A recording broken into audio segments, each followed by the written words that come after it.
2 years ago, something happened to me that I'll never forget. It all started when my dad's cousin, who was preparing for a heart procedure called coronary angiography, called me for advice. I was working as a nurse at the time in the coronary care unit, where patients with heart issues like heart attacks are monitored. He wanted to know more about the procedure and asked if I'd be working when he was scheduled. His appointment was on a Thursday, which happened to be my day off. I was set to go back to work on Saturday afternoon. Around the same time, my grandfather was admitted to the same hospital, but in a different ward. The days passed and Thursday came. I was home resting and decided to take a nap. That's when I had a strange dream. In the dream, I was at work and suddenly I heard a heart monitor beeping loudly. I turned and saw an old woman going into cardiac arrest. I rushed to do CPR and noticed I was wearing a red doctor's uniform. Where I come from, they say if you see red in a dream, it means something will happen soon. I woke up sweating, my heart racing, feeling like something was wrong. Just then, my dad came home and asked me to go to the hospital to drop off a phone charger for my grandfather because my grandmother couldn't find it. We went to the hospital, and after I visited my grandfather, I decided to check on my uncle. I walked into the ward and asked a nurse where he was.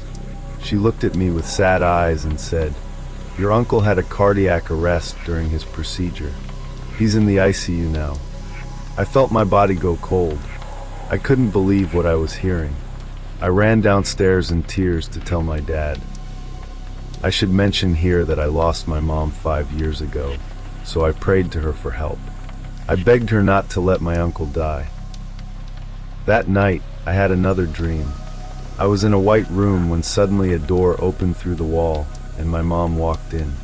She came up to me and said, "I know it's been a long time since I've come to see you, but I need to tell you something. I have to leave now so that your uncle doesn't come with us. Everyone's waiting for him, but he can't come yet." She got up, walked to the door, and left. When I woke up, I felt calm and sure that everything would be okay. Later that day, my dad told me that my uncle had survived. He had been taken off life support and was back in the observation room. On Saturday, when I went to work, I saw my uncle. I didn't say much, but the on-call doctor told me it was a miracle he survived. Weeks later, I met my uncle at a park. I told him about the dream, a bit nervously worried he might find it strange, but what he said next sent shivers down my spine. "I know," he said. "I saw your mom too. She was with my mom, who passed away years ago when I had the cardiac arrest. They were both there, pushing me back down." Nothing about this felt like a coincidence. Later, when I started working permanently in the ICU, I checked the logbook and found the date of my uncle's admission. The time, 5 in the afternoon, the same time I had the dream about my mom. When I was 25, I moved back to my small hometown after almost 10 years away. I thought it would just be for a little while, until I figured out my next step. But coming back felt strange, like the town remembered me just as much as I remembered it. And it seemed like the town had things it didn't want me to know. One night, I was going through some of my grandmother's old stuff. She had passed away years ago, but her house was still full of memories. That's when I found a dusty old journal hidden behind a pile of photo albums. It was her handwriting, for sure. At first, it was just regular stuff, recipes, notes about her garden, stories about my dad when he was little. But then I read something that made my stomach drop. March 3rd, 1978. They took him last night. The whole town pretends not to know, but we all do. We're all part of this. I'm part of this. He was just a boy. I froze. Took who? Part of what? I kept reading, but it only got stranger. She wrote about something called the Council and a mysterious pact. There were names and events I'd never heard of. None of it made sense. I had to find out more. I started asking people around town, but whenever I brought up the council or 1978, people acted weird. My old friend Sam, who always had a story to tell, just laughed nervously and said, "You don't want to dig into that." That only made me more curious. I decided to check the library's archives. The year 1978 had almost nothing in it, just articles about town fairs or missing pets, but nothing big. And here's the weirdest part. Every newspaper from March of that year was gone. Someone had ripped them out. I was stuck until I remembered the old well at the edge of the woods. As kids, we dared each other to go near it. People said they'd heard whispers coming from it, but we always thought it was just the wind. My grandmother's journal mentioned it once. The well knows. It always knows. That night, I grabbed a flashlight and went to the well. The woods were so quiet it felt like the trees were watching me. When I got to the well, I shone my light down into it. All I saw was darkness, but then I noticed something scratched into the stone around the edge. It was a name, Eli Watson. The name sounded familiar. Then I remembered my grandmother mentioned him in her journal. Poor Eli. May he rest. Why was his name on the well? The next day, I asked an old neighbor about Eli. She said he disappeared in 1978. Everyone said he ran away, but she whispered to me, "That's just the story they told. The truth is much darker." When I asked her to explain, she just shook her head and said, "Some things are better left alone." That night, I had a dream about the well. I saw a boy standing next to it, his face pale and his eyes empty. He didn't speak, but he pointed toward the woods. The next night, I followed the path from my dream, walking deeper into the woods than I ever had before. That's when I found a clearing with an old bench. Underneath it, there was a metal box half buried in the dirt. Inside, I found old photos, letters, and a map. The map showed the town, but certain spots were marked with an X: the well, the library, and my grandmother's house. The letters inside the box told the truth. In 1978, the town made a deal with a strange man. He promised the town good fortune, but in return, they had to give him a life every 10 years. Eli Watson was the first. The council made sure everyone stayed quiet by threatening them. I felt sick reading it. My grandmother knew about this. Why didn't she do anything to stop it? When I left the woods with the box, something felt off. People in town started acting strange. They wouldn't talk to me or even look at me. Sam avoided me completely. Then one night, I found a note under my door. It said, "Leave now. You're asking too many questions." I've tried to leave, but every time, something stops me. My car won't start, the bus doesn't show up, and the roads are blocked for no reason. It's like the town won't let me leave. Now, as I'm writing this, I can hear whispers outside my window. They've been getting louder every night. I don't know how much time I have left. The town hides its secrets well, and now I'm one of them.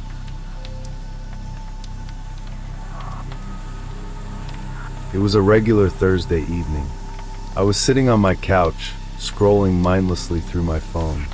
My apartment was quiet, except for the faint hum of the fridge in the kitchen.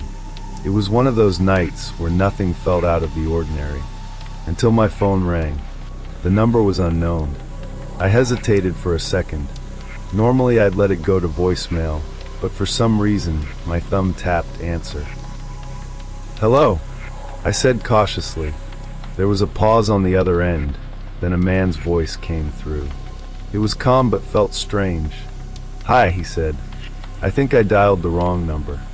"No problem," I replied, ready to hang up. "Wait," he said before I could. "Before you go, are you alone?" I froze. The question felt odd, invasive. My gut told me to hang up, but instead I stupidly asked, "Why?" "Just curious," he said, his tone still eerily casual. "You should lock your door." Chills ran down my spine. My front door was already locked, or at least I thought it was. I stood up and walked to the door with the phone still pressed to my ear. The deadbolt was in place. "It's locked," I said, trying to sound confident. "Who is this?" The man chuckled softly, a sound that made my skin crawl. "Just someone who thinks safety is important." I didn't respond. I was done with this conversation. I hung up, heart pounding. The uneasy feeling lingered, but I told myself it was just a prank call. I sat back down and tried to focus on the TV, but I couldn't shake the uneasiness. 15 minutes later, my phone buzzed again. Same number. This time, I let it ring. It stopped, but a second later, a text came through. "You didn't check the back door." The back door led to a tiny balcony I hadn't used in weeks. Slowly, I got up, every nerve in my body on edge. The lock was intact, but I noticed a faint smudge on the glass, like someone had pressed their hand against it. My phone buzzed again. Another text. "Nice try. I'm already inside." Panic took over. I grabbed the nearest object, a heavy glass vase, and dialed 911 with my other hand. The operator's voice was calm, but mine wasn't. I whispered that someone was in my apartment and that I needed help. The operator told me to stay on the line and find a safe place to hide. I crept into my bedroom and locked the door. My ears were straining to hear any sound. And then I heard it, a faint creak of a floorboard. Someone was in the living room. I held my breath, clutching the vase. My hands were shaking so badly I thought I'd drop it. The operator kept talking, but I barely heard her. The footsteps got closer. They stopped just outside my bedroom door. My mind was racing. What did they want? How did they get in? I held my breath as the doorknob rattled. It was one of those cheap locks that could easily be forced open. And then silence. No footsteps, no voices. Nothing. Minutes felt like hours. When the police finally arrived, I ran out to meet them, still clutching the vase. They searched the apartment, but whoever had been inside was gone. No signs of forced entry. But just as I started to feel relief, one of the officers called me over to the living room. "Sir," he said, holding up a small, handwritten note left on the coffee table. It read, "Next time, lock the back door properly." The officer looked at me with concern. "Did you write this?" I shook my head, my legs feeling like they'd give out beneath me. And then I noticed something else.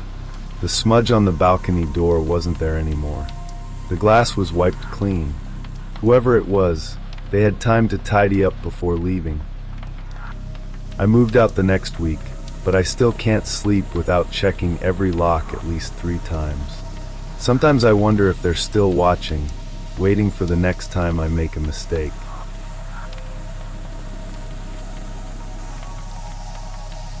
I need to get this out. Maybe it'll stop the nightmares.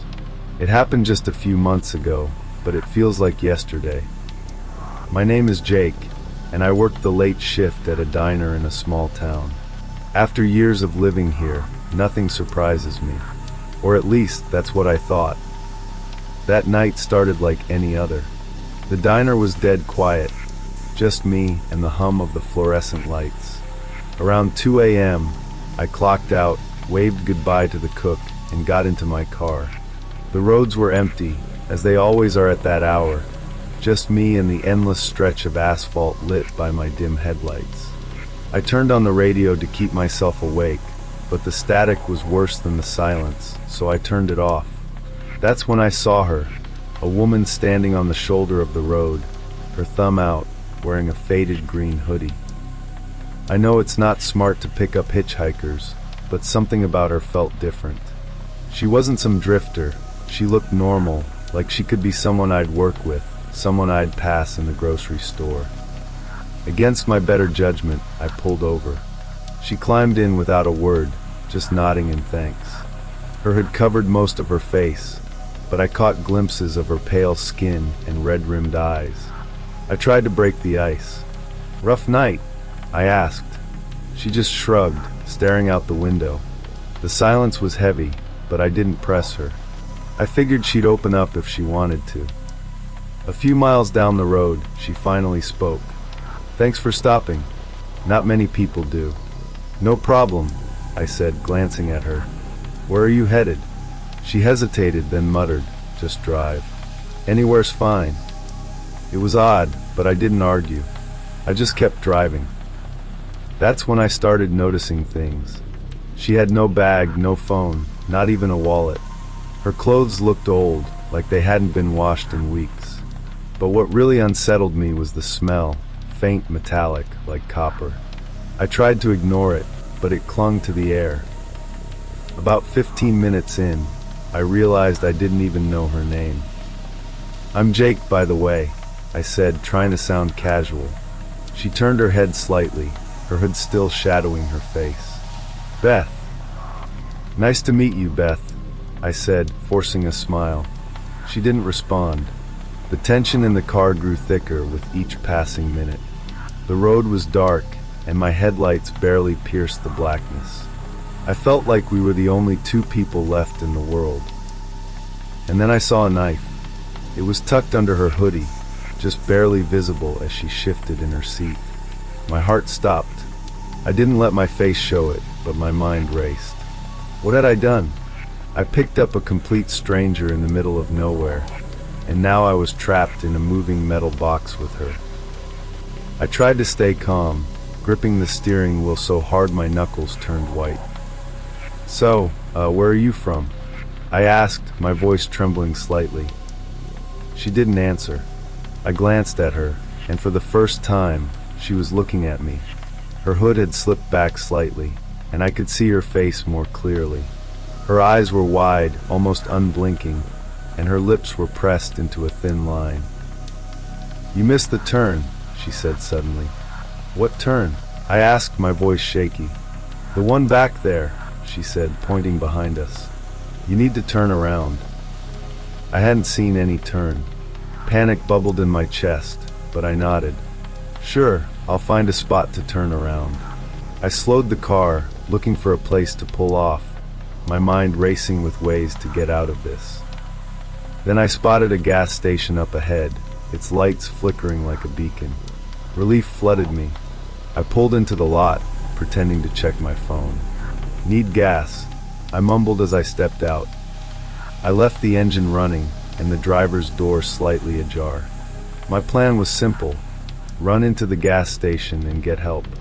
But as soon as I rounded the car, I saw her reflection in the window. She was holding the knife now, staring at me through the glass. I froze, my breath hitching in my throat. She stepped out slowly, the knife glinting in the pale light, and then she spoke, her voice eerily calm. "I'm sorry," she said, "but I can't let you go." My fight-or-flight instincts kicked in. I bolted toward the gas station, screaming for help. The attendant inside looked up, startled, and unlocked the door just as I reached it. I stumbled in, locking the door behind me. "Call the cops," I gasped.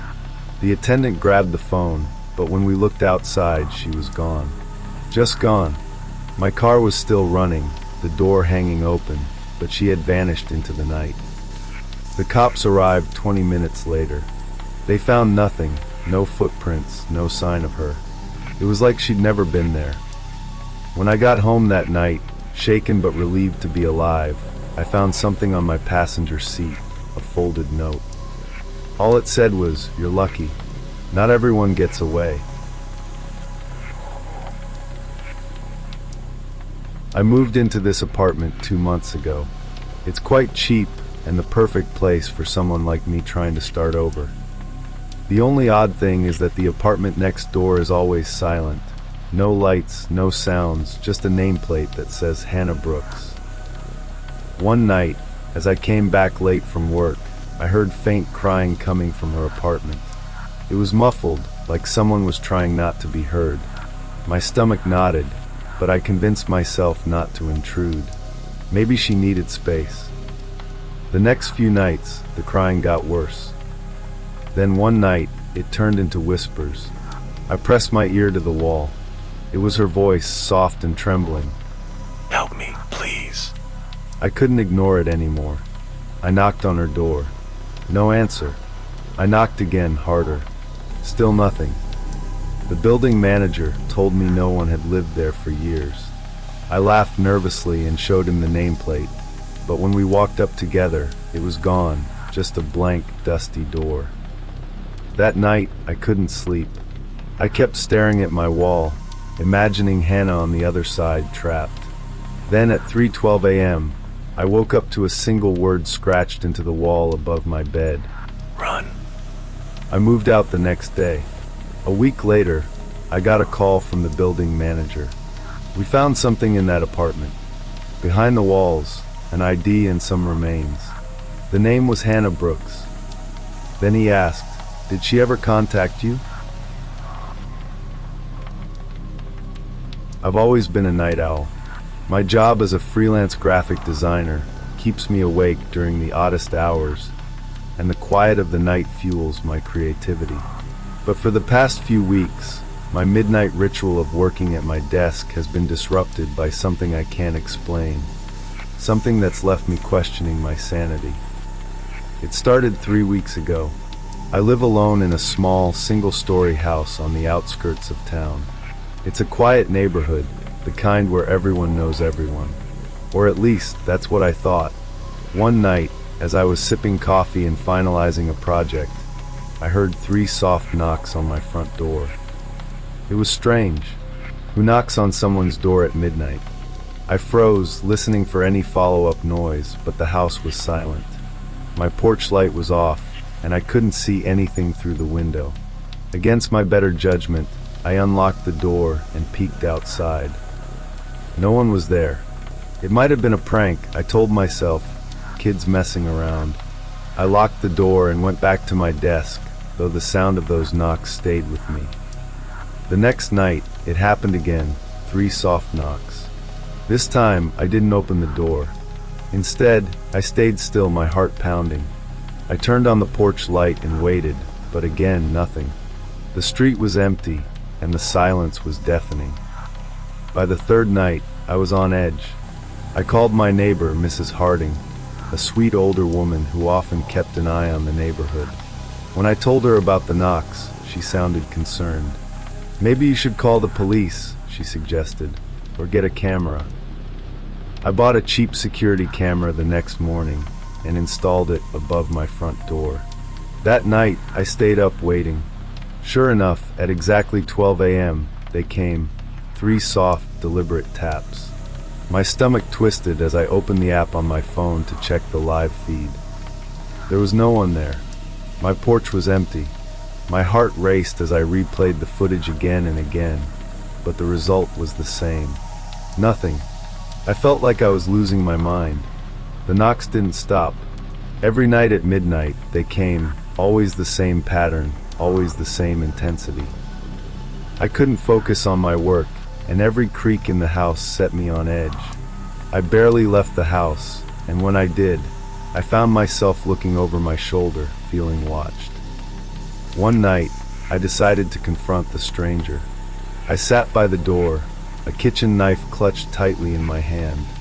When the knocks came, I flung the door open, ready to face whoever or whatever was tormenting me. But there was no one there. I stepped outside, my breath fogging in the cold air.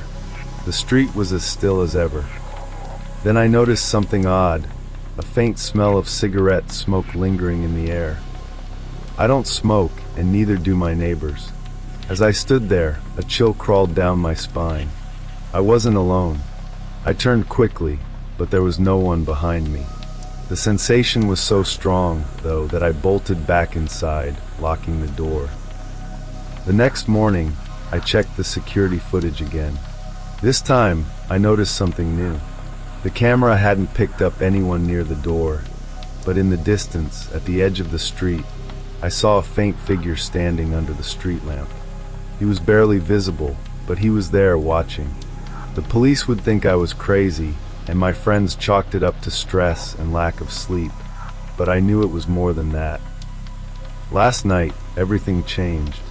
The knocks came as usual, but this time they didn't stop. 3 knocks, silence, then 3 more over and over. My hand shook as I watched the door. Suddenly, my phone buzzed with a notification from the security app. Motion detected at front door. I opened the app, and my blood ran cold. There, standing directly in front of the camera, was a man. He wasn't looking at the door. He was looking directly into the camera, as if he knew I was watching. His face was pale, his eyes sunken, and his expression blank. He didn't knock. He just stood there, staring. I called the police, my voice trembling as I explained the situation. When they arrived, the man was gone. They searched the area but found no sign of him. The officer assured me they'd patrol the neighborhood and told me to call if it happened again. This morning, I checked the footage again. The man wasn't there anymore, but I noticed something else. Each night for the past 3 weeks, at exactly 12 a.m., the camera had recorded a brief, faint motion at the edge of the screen, a shadow moving closer and closer to my house. And then I realized the most chilling part. The man from last night wasn't a stranger. He looked eerily familiar, like an older, weathered version of me. I haven't slept since. Midnight is just a few hours away, and I don't know what will happen tonight. But I'm starting to wonder if the knocks were never meant to be a warning, but a countdown.